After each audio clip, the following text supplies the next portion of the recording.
భూవైజ్ఞానిక కాలరేఖ. అరే ఏంటి ఇది ఎక్కడ విన్నట్టుంది అని అనిపిస్తున్నదా? దీన్నే జియోలాజికల్ టైం స్కేల్ అంటాము. అంటే ఇంగ్లీష్ అనేది మన జీవితంలో ఒక భాగమైంది కదా, తెలుగులో మాట్లాడితే ఎక్కడో విన్నట్టుగా ఉంది అని అనిపిస్తుంది.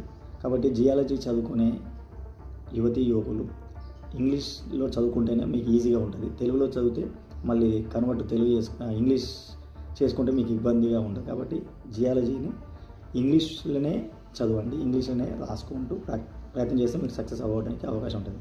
అయితే భూ విజ్ఞాన కాలరేఖని గుర్తుపెట్టుకోవాలంటే ఏ విధంగా మనం ఫాలో అవ్వాలి, అసలు ఇదేంది ఈ జియోలాజికల్ టైం స్కేల్ అనేది? ఇది భూమి యొక్క 460 కోట్ల సంవత్సరాల చరిత్రని కాల క్రమానుసారంగా విభజించే ఒక పద్ధతి. దీంట్లో ఎరా, పీరియడ్స్, ఎపోక్ అని మెయిన్ యూనిట్స్, స్మాలర్ పార్ట్స్ లాగా విభజించడం జరిగింది. దీన్ని భూ విజ్ఞాన శాస్త్రవేత్తలు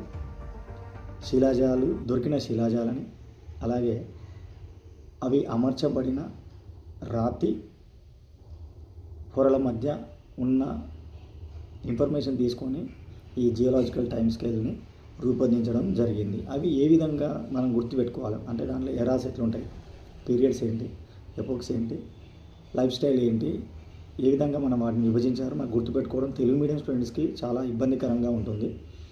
అయినా పర్వాలేదు, మీరు నేను చెప్పే విధానాన్ని ఫాలో అవుతే ఈజీగా మీరు గుర్తుపెట్టుకుంటారు. అలాగే రాత్రి 12 గంటలకు లేపి ఎరా ఏంటి, పీరియడ్ ఏంటి, ఎపోక్ ఏంటి అంటే ఈజీగా చెప్తారు.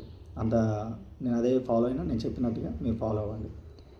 ఓకేనా? For more videos please subscribe my channel. This is me Suman.